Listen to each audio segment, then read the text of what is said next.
Okay, so this is a look at our production storyboard for our AS Media production or introduction titled Hunter.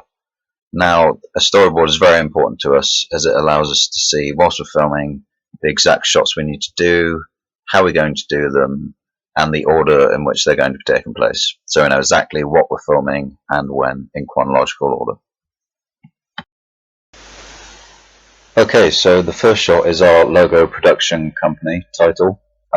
This is the first part of any production that we've made that our audience will see, so we want this to look professional as possible. Now, we wanted to do a live video instead of just having a standard logo to add a bit of excitement, but we want the action in the introduction to be relatable to the video. So obviously, since it's a crime film, it can't be all happy and jolly. It has to be serious. So in the second shot, we have an over-the-shoulder shot of the person looking at a board which is almost empty. This board will later become a character profile for the person he is stalking. Now, the over-the-shoulder shot helps the audience really feel engaged into the action, so this is why we chose to do this. The third shot is a mid shot, simply of the person attaching or moving a piece of string across the board. Nothing really important there. The fourth shot is a close-up, and it's a shot of the string that the man has just moved to one side of the board. To this piece of string, he is attaching a photo. Now, we intend to zoom in onto this photo after a while, and this title, or this photo, will include a title, which will be a film by, so that will be our first title. Now, we wanted to zoom in so you get a really good feel of who the character in the photo is. We want you to be able to see the character, so the only way we can make this possible was by zooming in to the photo. Okay, so shot 5 will be a mid shot, and all that happens in this scene is the man pulls another piece of string towards the camera. We wanted this to be at an angle just to add some different camera angles in to make it look a bit more diverse and a bit less boring, and to hasten up the editing a little bit. Shot 6 will be yet another close-up, again because we want you to be able to see the character in the photo. And again, another title, which will be starring, will be written on this photo. Shot 7 is a point of view, and what happens here is he'll be pulling a roll of tape apart, which leads you on to shot 8, which will be an extreme close-up of the man then breaking this tape, which he has just pulled with his teeth. We wanted this to be an extreme close-up to really make the audience feel as if they're there, and if they can see every single little detail, which will really help build tension and atmosphere in our film. Most of the shots in our film will be of very close up. We don't want you to know who this person is, because that is what we find out in the rest of the film. Okay, so in shot 9 we intend to have a little bit of motion in this track by using a tracking shot, which will be done by using the slider, which we are kindly being lended. What happens in the scene is you follow the man's hand moving down this piece of string that he has just set up, and he is just about to be adding another photo, which leads us on to step 10 of him attaching the photo to this piece of string with the tape that you've just seen him cut with his mouth.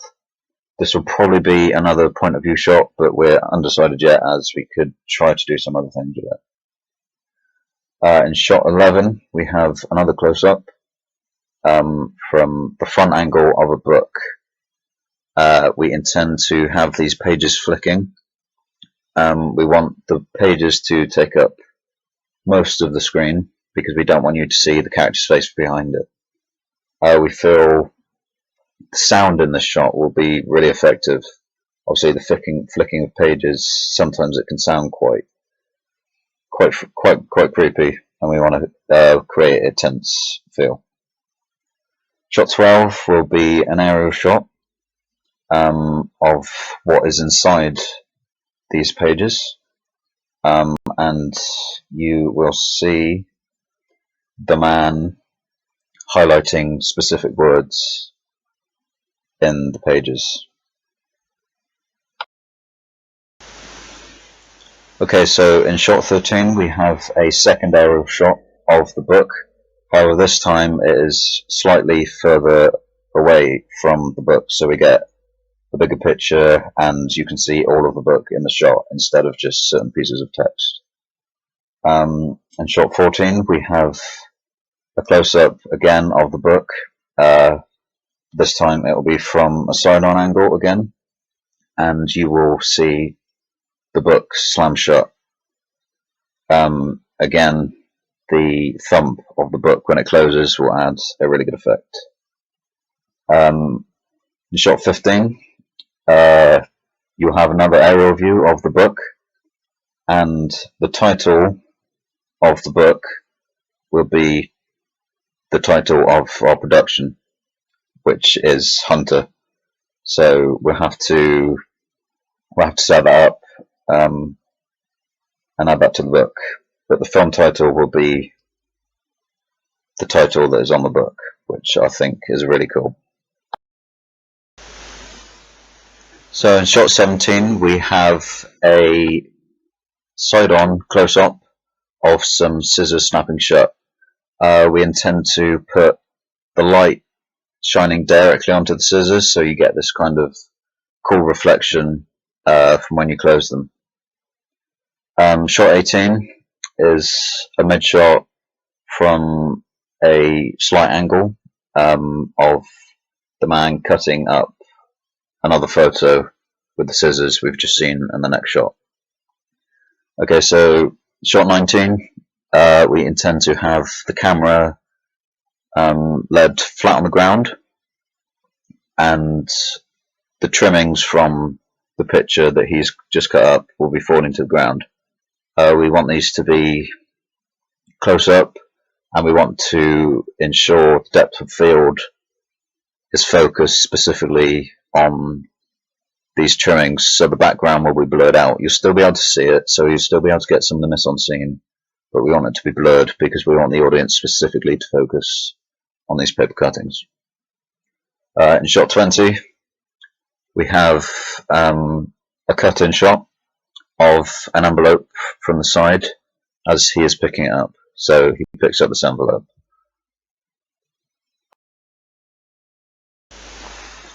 In shot 21, I intend to have a close-up shot again of the man putting the photo that he has just cut up into the letter that we have just seen in the previous shot. Basically, all that happens in this shot is he slides the photo into the envelope. In the next shot, 22, we have a close-up of the man licking the seal of the letter.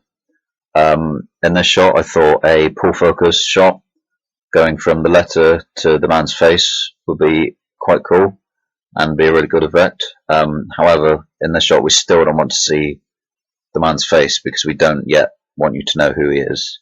So this will just be of the bottom half of his face, so you can't see his main features such as his eyes or his hair to be able to find who he is. Shot 23, we intend to include our next title, which will be Music By.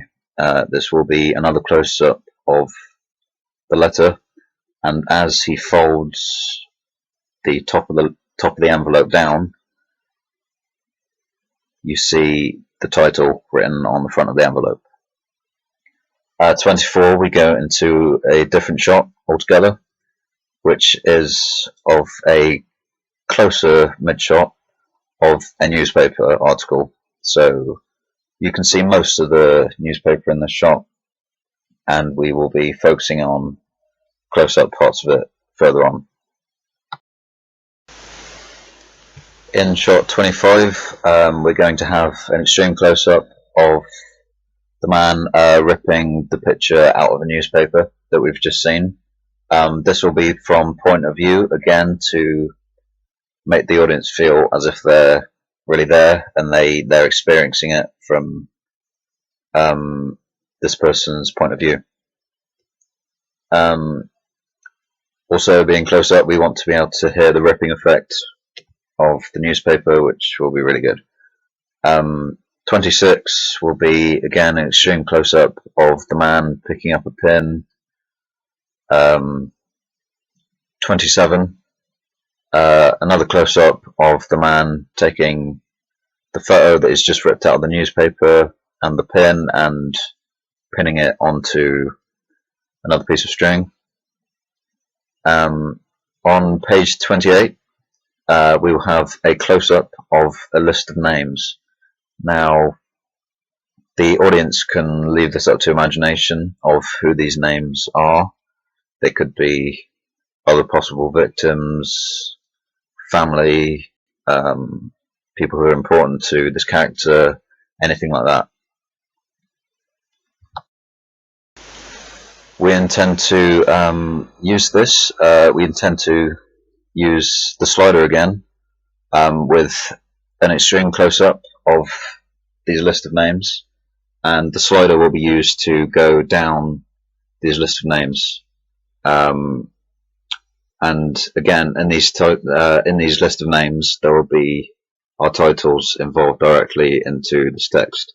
So one of these persons' names will be the producer, and the other one will be who it's written by. So we're trying to think of clever ways. And as you can see in shot 30, the last on the list of names he will cross out, and this will be who it is edited by. Now, the editor I felt was important, so we're putting specific emphasis on this one by crossing out. And there will be a pause at this shot, just so the audience get a good chance to see who the editors are. On shot 31, we have a side angle shot of a box of matches. These will get picked up. Nothing much really to talk about there. But on shot 32, we again have the matchbox. This time an extreme close-up. I want it to be as if we were looking down the side of the matchbox. So almost at the point of view, but from an extreme close-up. And in the shot we will see an action shot of the match being struck. Now, the closer we can get, the more detail we'll be able to go into, and I think when this spark flames on the match, this will look really good on film, especially since the area we are filming in will be dark. It should look really good. So in shot 33, we have another close-up of a picture. For this picture, it will be in the dark, and it will be hard to see who is in the picture. We know who it is from the previous pictures, but this one will be a bit different because the match that has just been struck will be put up to this photo in shot 34. And in shot 34, as the match is slowly put towards the photo, you'll be able to see who it is directed by. Now, directed by is always the last and most important title of any film, as it wouldn't be possible without director. So we want this to specifically stand out, and we intend to burn the photo with the match that we've just lit. Shot 35 will go to a completely black screen, which will be done in editing afterwards, and all you'll be able to hear is the sound of a door closing, suggesting the man has just gotten out of the garage. So in shot 36, we move to a completely different scene. The camera will be placed on the floor, so it's a ground shot, and the victim will be running past.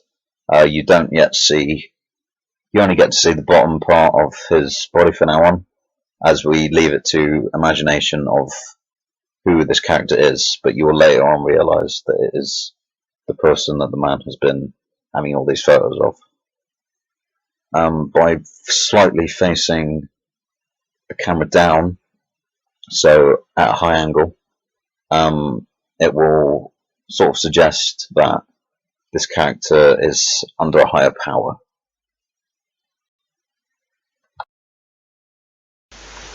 In the next shot, shot 37, we have a similar sort of shot. It is again from the ground, however this time it is taken from a lower angle, so the camera is facing slightly more up, and this time it will be of the murderer, or the guy who is stalking the other person. By having it at a lower angle and looking up, this suggests this character has more power and authority and importance than the last character, which is important because we need to put through the fact that he is the murderer. In shot 38, we see the victim running around a corner. This will be a mid shot to a long shot, so you are able to see all the action. Again, shot 39 will be very similar in the fact that the same thing happens, but you instead see the murderer walking around the corner. In shot 40, we have a long shot of the victim running in the background. Sorry. The victim will be running towards the camera, creating a, like a suspense-filling effect as he is coming closer towards you. You feel more tense, and he will run straight past the camera. In the next shot, shot 41, we will have a close-up of the victim's face. Now, this will be the first time you're able to see his face, so you will then be able to define the fact that he is the character that's been in all these videos. Now, we plan to use a pull focus shot from this character to the man in the background who is following him, who is his stalker, who we've seen before in the garage. Shot 42 is a point of view, which will be taken as if he was running, and at this point the victim, we'll call him, sees the garage. Shot 43, shot 43, we have a mid shot of the victim running towards the garage that he's just seen. I wanted to use rule of thirds, so the garage will be in one quarter, there'll be an empty space in the middle, and the character running will be in the other quarter. In 44, there is a match-on action shot, or a close-up of the man opening the door, turning the handle, pulling it open, again, being close-up adds tension, and the sounds, the garage door makes a creak when you open it, which will also add to the effect.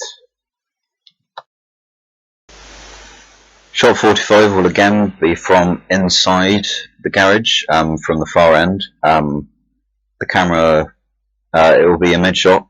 The camera will be facing the doors that the man is just about to open.